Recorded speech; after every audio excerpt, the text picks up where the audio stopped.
Thank you, everybody, and welcome. Before I introduce our speakers today, I should introduce myself. I never introduce myself when I start this. My name is Michaela Hinia, and I'm the interim director of the Center for Refugee Studies. And I would like to begin by providing a land acknowledgement for Kiel campus, which is where the Center for Refugee Studies is located. I know we're virtual, so you may be in other locations, so please take a moment to also think about the land that you are joining us from. First Nations peoples have lived on this part of Turtle Island for millennia, stewarding the land, the water, and all that contributes to life in this region. Today, the culture and presence of First Nations, Inuit, and Métis peoples enrich the lands and people of this territory. More than 2 centuries ago, the Mississauga people welcomed settlers to this territory, providing sustenance and engaging in trade and commerce. Between 1781 and 1820, 8 treaties were signed between the Crown and the Mississaugas of the Credit First Nation, who opened their territory to settlement. Today, York University's Kiel campus is located on Toronto Purchase Treaty Number 13 lands and is situated on the traditional territory of the Huron-Wendat and the Haudenosaunee.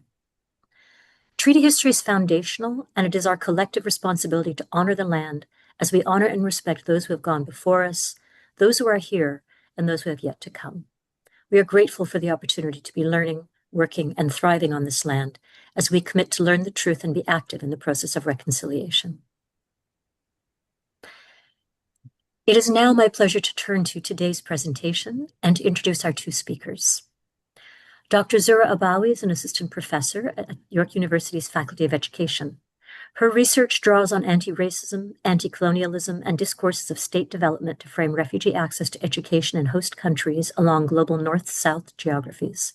She's particularly interested in the politics of deservingness in determining access to education as an epistemic good of the state, and how hegemonic power relations informed by whiteness undergird constructions and categorizations of humanity.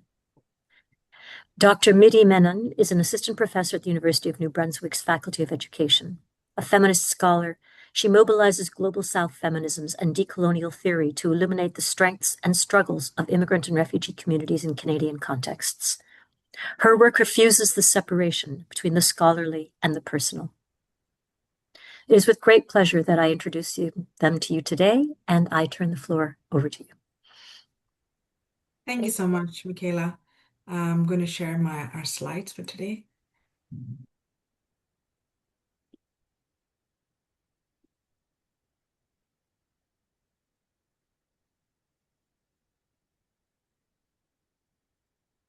All of you can view our slides? Yeah. Yes. Thank you. I'll start the talk today. Thank you to the Center for Refugee Studies, York University, to the organizers, to all the attendees. This is our name of our talk is Bordering and Unbordering, Dismantling Racially Coded Dynamics in Social Political Landscapes in Canadian Higher Education Institutions. Thank you for the space to have this conversation, and I'm incredibly honored to present our work with my work with Dr. Abawi, and welcome to our presentation today. So our presentation today will go something like this. We'll do an introduction, provide you with a brief context, and have a conversation around weaponization of categories. Then we'll shift to talking about internationalization practices and refugee access to higher education. And within that framework and context, we discuss and think about epistemic injustice through a theoretical framework, bringing together feminist decolonial perspectives. And then we also include our learnings about settler-colonialism and bordering before we end our talk with a discussion around race, belonging, and a relational approach. So thank you so much for being here and sharing space with us. And I hand it over to Zuhra. I think we'll skip this slide because we've already been we already did this slide. So this is just, and again, I echo Nidhi's words, and thank you for sharing the space with us today. This is just a little graphic, I think the only graphic that we have in our presentation that sort of outlines arrivals, refugee arrivals from 2018, sorry, 1980 to 2017. So if you can see, there's been about 1 million people who have migrated to Canada during this time period. If you don't mind going to the next slide, Nidhi.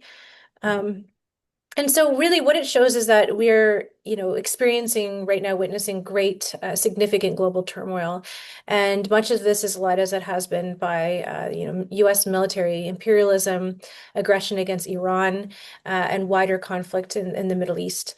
And so despite this sort of colonial obsession with borders and bordering, with the purpose of exclusion and essentially curbing migration from the global South, the global north continues to be the culprit of much of the issues and conflicts that create the conditions that cause displacement. So whether it's Western military imperialism, whether it's climate catastrophe, or transnational corporate greed that makes life and the economies and livelihoods in the global south unsustainable. And so Canada, often sort of is lauded as this multicultural haven of this welcoming paradise for immigrants, migrants, refugees, and newcomers, and often constructed as the more welcoming neighbor of the United States. As you know, the United States has really been circumventing international law with some of its policies with ICE, deporting refugees, such as refugees from Afghanistan to the Democratic Republic of Congo. However, what's often ignored and erased is Canada's immigration policies that have been and continue to be shaped by white supremacy and settler-colonial logic, as well as the enactment of practices of both internal and external bordering to displace not only Indigenous people within on Turtle Island, but also particularly non-white refugees. And so a lot of the time, as I'm quoting Nergis Knefe about how reception of refugees is often informed by these racial indexes. And we've recently seen an example of this through the enactment of Bill C-12, the Strengthening Canada's Immigration System and Borders Act. And so recently, this deportations have been ramped up and are averaging at about 400 a week at this moment. And much of this is fueled by right-wing populism. Recently, I think just over the weekend, if anyone saw in the UK, there have been mass right-wing protests in support of, anti-immigration, anti-migrant movements. Next slide.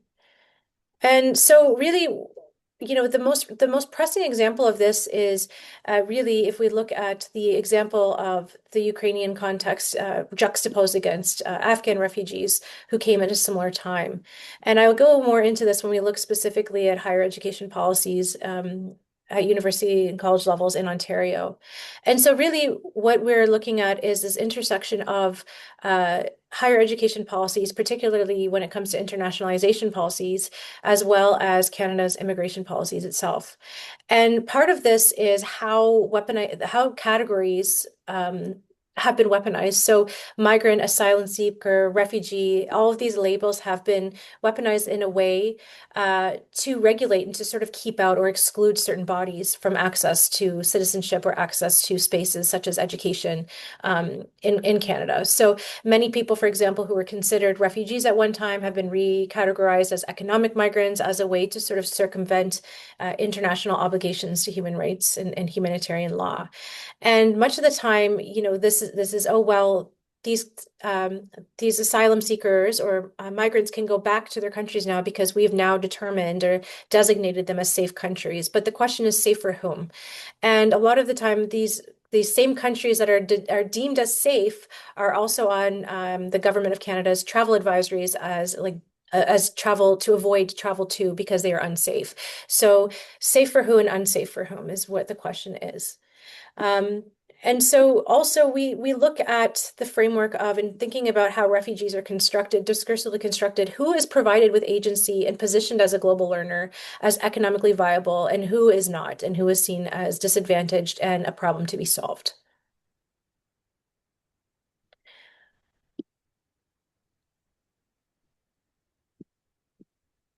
I changed the slide, Zora. Oh, am I okay? Sorry. So part of the internationalization practices is that when we think about internationalization practices, we look at the migration higher education nexus, and this determines how, as I mentioned, the intersection of migration policies with higher education. And much of the literature on internationalization is very much focused on recruiting international students into immigrant pathways, and pathways to work permits and permanent residency. And it's often been used as a way to make up for funding shortfalls in government retrenchment, in opposition to refugee background students who are discursively constructed as super disadvantaged and lacking in agency, and often experiencing interrupted schooling and therefore seen as liabilities to the university. And and in the Canadian context, as you know, because it's affected every province and territory, but these imposed caps on study permits for students largely from the global south, particularly South Asian students, and this has caused a widespread increase in anti-South Asian hatred and racism, and it has created not only student permits to be capped, but also policies that are in place that now penalize the students that are already here and threaten to create further precarity for their status. So while internationalization in higher education is often seen as this mutually beneficial exchange of global knowledge, it's often embedded in racial neoliberalism that sees international students as commodities and not actual learners and not actual contributors of epistemic knowledge and learning and ways of knowing and thinking about or challenging dominant narratives and dominant discourses, but as a way to just fill gaps in funding. And this operates as a prong of educational marketization, which continues to structure mobility. And this decides who is welcome and profitable and who is not, and which this very much aligns with Canadian immigration policies in general in terms of who is seen as a deserving body that will contribute to Canadian society in terms of thinking about neoliberalism and the productive neoliberal citizen, and who is going to be a quote unquote drain on the system. Thank you, Zora. I think this is mine. So, when we think about refugee access to higher education institutions, so refugee background students carry rich, complex lived experiences of displacement, multilingualism, navigating multiple knowledge systems. Yet these are almost never treated as intellectual assets within higher education institutions. And as you can see, only about 3% of refugees access higher education globally, compared to 35% of the general population. And this gap is not accidental. This gap is structural, it is systemic. So, under the 1951 Refugee Convention, education is a recognized right. So, the gap between legal obligation and lived reality is where our research is situated. We frame higher education access as foundational. It is not only for individual economic mobility, but for long-term social and political participation in host societies. And exclusion from higher education institutions is exclusion from civic life. So we narrow this focus to Ontario, and we know that Ontario receives a significant share of Canada's refugee population and has clear legal obligations to facilitate education access. But roughly only 20% of refugees in Ontario pursue higher education upon arrival. This is already very well below the national averages, and the causes are layered. The convergence of barriers include interrupted schooling, schooling histories, difficulties meeting documentation requirements, language proficiency thresholds, financial precarity, trauma, and limited knowledge on how to navigate opaque application systems. Even for students who are, born, brought up, for example, even my own children, who are in the system, it's hard for the children as well as the families to navigate. And for students who are of refugee backgrounds, it's even more so. The stress and these barriers, again, do not operate in isolation. They all collide, they compound, and the systemic racism and institutional cultures that privileged whiteness and Western epistemologies determine who is recognized as capable of knowledge production. And refugee students are rendered out of sight, out of mind, not by accident, but through the logic of these systems that are not created to help them succeed.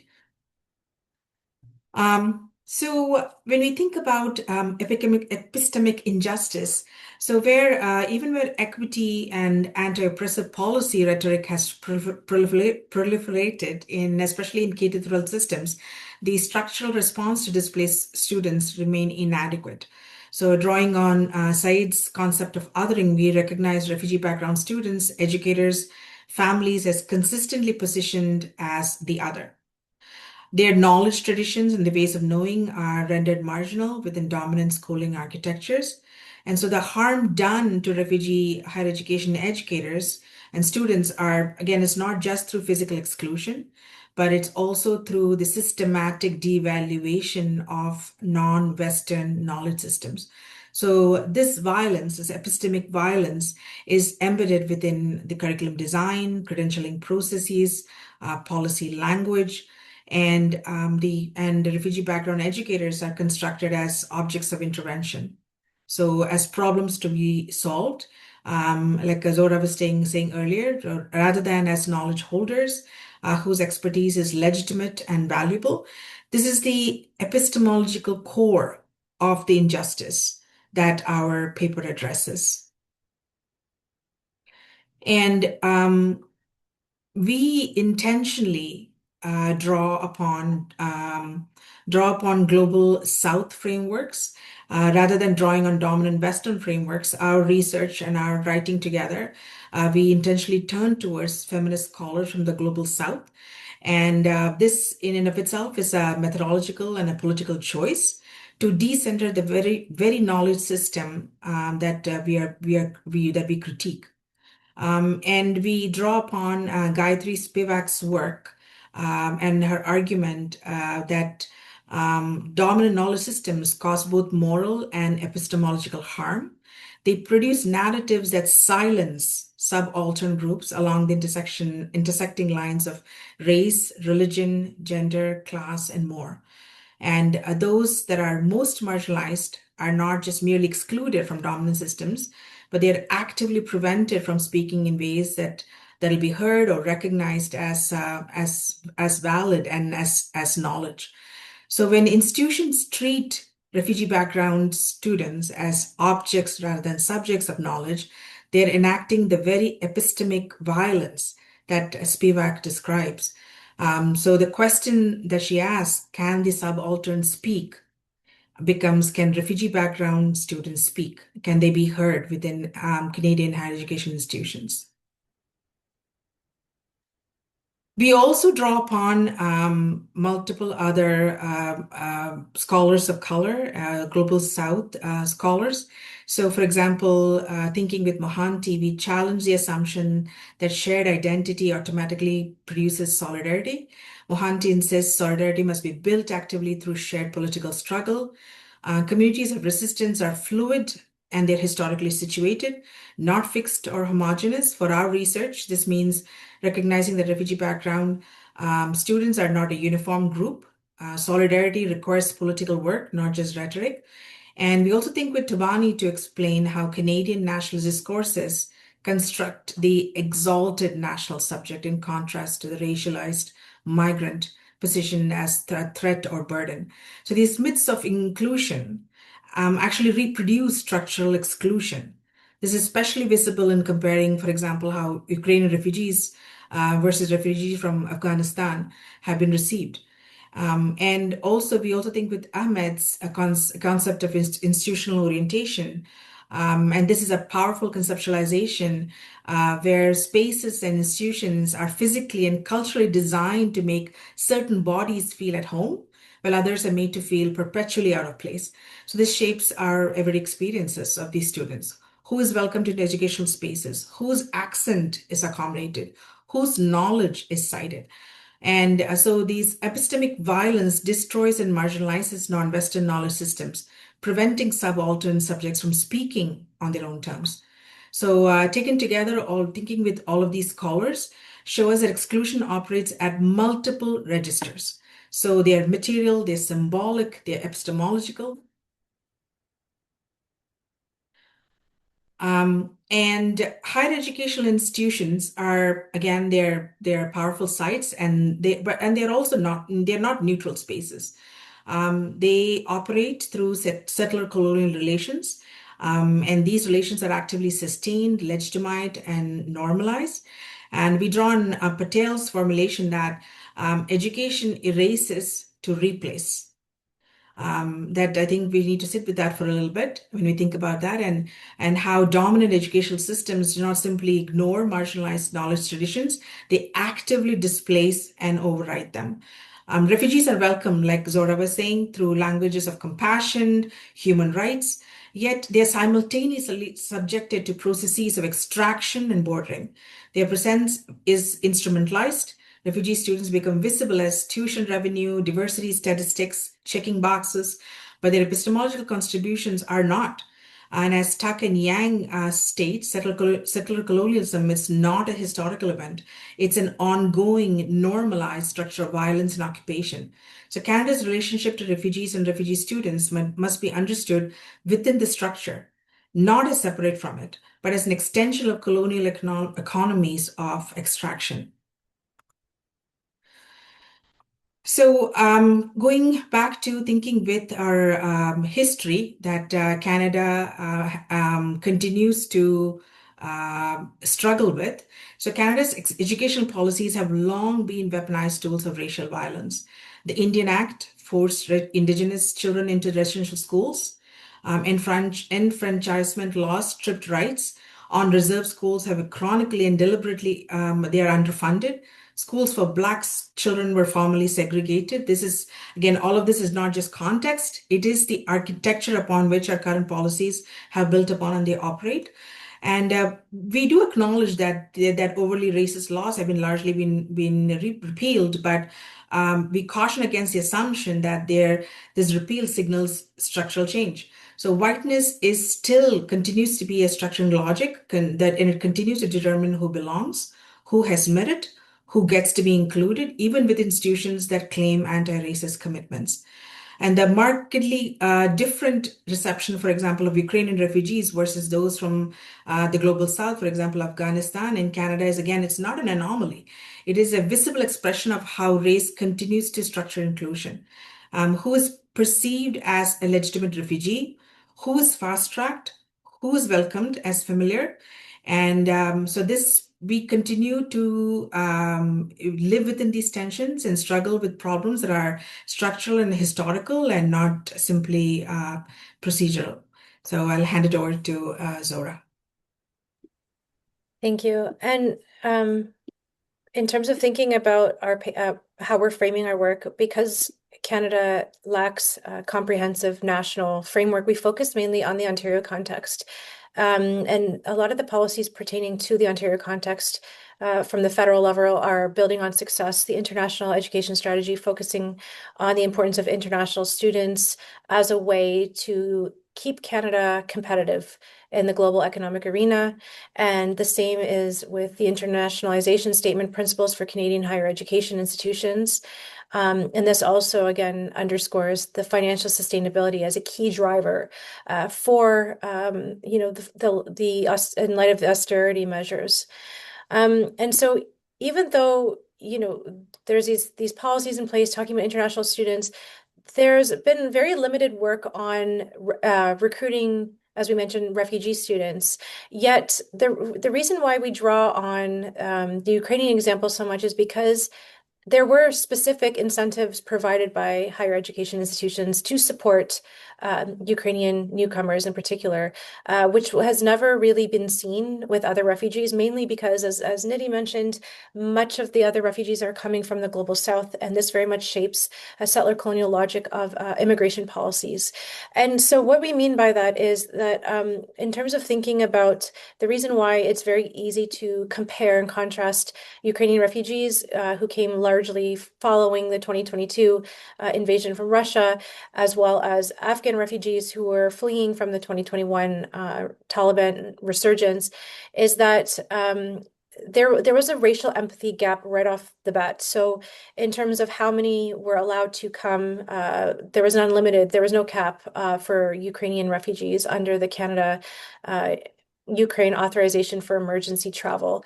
And because of this, the CUAET, technically, Ukrainians were not considered under the category of refugees. So they were not ascribed that sort of derogatory term of refugee-ness, as they were seen as a temporary residents. So the discourses in these programs are very pertinent, and they're very notable.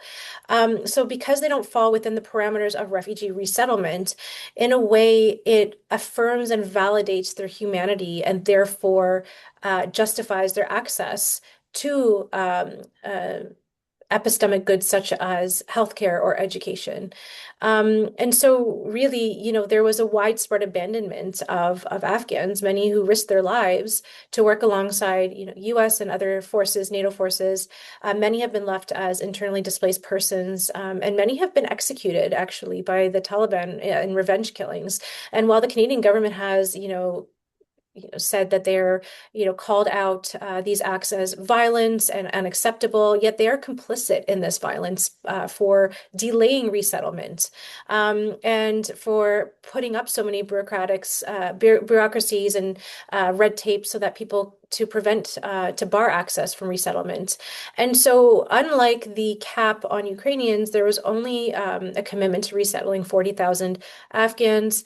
And there were also significant financial provisions for Ukrainians. So $3,000 for every adult, $1,500 for every child, access to healthcare, tuition waivers for higher education. There was a lot of this is very much aligns with other global North policies in countries such as the UK and parts of Europe, where tuition waivers, recognition of prior education under the Bologna Agreement, whereas this is not the case for many other refugee backgrounds students who want to obtain post-secondary education. There are so many myriad barriers, such as language barriers, accessing documents such as birth certificates or transcripts from high school, which are impossible to access for many refugees, not just coming from Afghanistan, but also coming from Sudan, Syria, South Sudan, Syria, Somalia.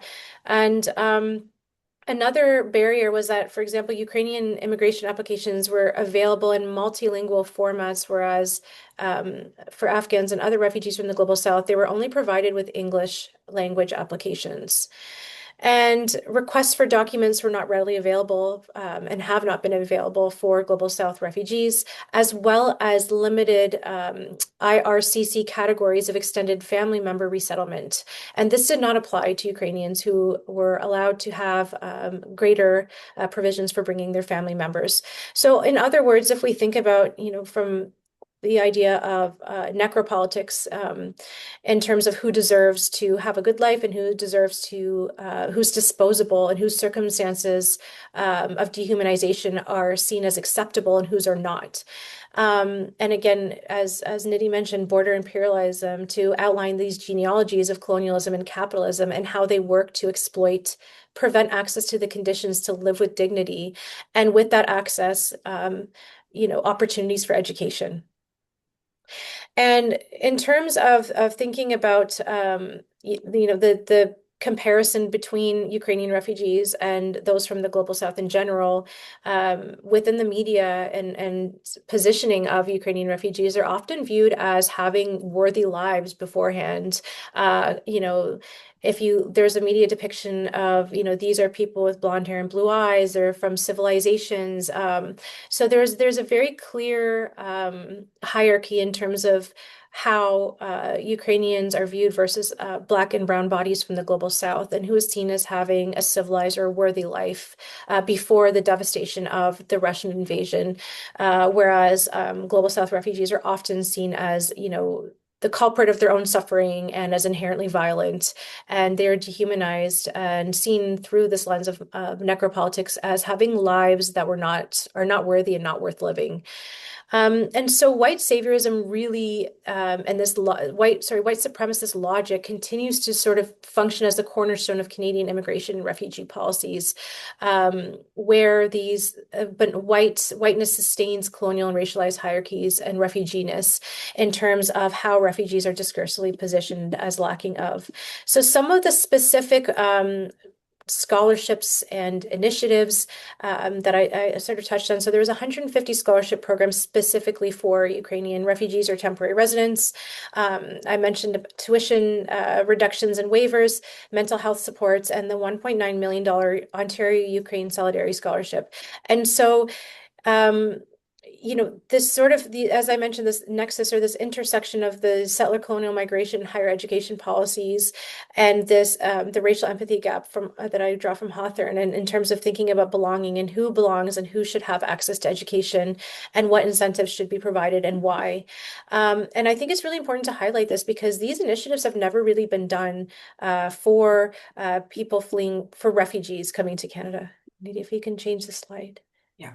Thank you. So the last slide we want to Oh, sorry. Sorry. I thought I had another slide. I'm sorry about that. this is the last. Yeah, You so want the to add last anything else? You want me to go back? Yes, the last thing I'll just say is sort of bringing in the deficit underpinnings of who is the in terms of thinking about the hierarchies of international students. So bringing back, I mean, this is not to say that all international students are not, international students themselves are also seen in very raced terms, in terms of thinking about especially South Asian students, and this anti-South Asian backlash that I mentioned of, people stealing jobs and, we have a housing crisis because of South Asian immigrants. There's a lot of these narratives and discourses, and this is not to say that international students don't face and encounter racism and discrimination and barriers. What we're trying to position or juxtapose is the international student that's recruited and sort of seen as an economic entity that's going to make up for federal and for government funding, provincial funding shortfalls, and thinking about how education is funded in Ontario and make up for the lack of sound educational policy by bringing in international students. So it doesn't mean that they're seen as human or humanized themselves, but they're seen as consumers who are invited to the settler colonial state to sustain international revenue streams, while students occupy this sort of paradoxical position in that they're pitied and disregarded. So this is not to say in any way, shape, or form that international students have not faced widespread discrimination, because they have. This is to say that they are provided or allocated some sense of agency in terms of making up for funding shortfalls and being a stream of international revenue. And so really, refugee students thus navigate this education system or educational systems in higher education that simultaneously demand their assimilation into the settler colonial state, settler colonial norms, knowledge systems, and disregard their own lived experiences and knowledge, which is seen as incompatible with the academic standards of the global north or settler colonial Canada. And in terms of thinking about Eurocentric curriculum, linguistic hierarchies, institutional assumptions about good students, which are often classed and racially coded, as well as, while demanding their assimilation, at the same time questioning their legitimacy as learners and their legitimacy, their belonging, their very place in Canada on Indigenous lands. Thank you, Zuhra. So bringing it all together and bringing our talk to an end, we look forward towards a relational approach. And in our conceptual piece, we argue that internalization practices in Ontario and in Canadian higher educational institutions broadly operate in ways that silence, devalue, and erase the knowledge contributions and epistemic orientations of refugee background students. Then, despite the widespread institutional commitments to diversity, human rights, inclusive education, so we hear that constantly. We see that refugee students, educators remain systemically undeserved. And the gap underserved. The gap between policy language and structural reality reflects the limits of diversity frameworks and do not challenge the underlying epistemic order that Zuhra was pointing out earlier.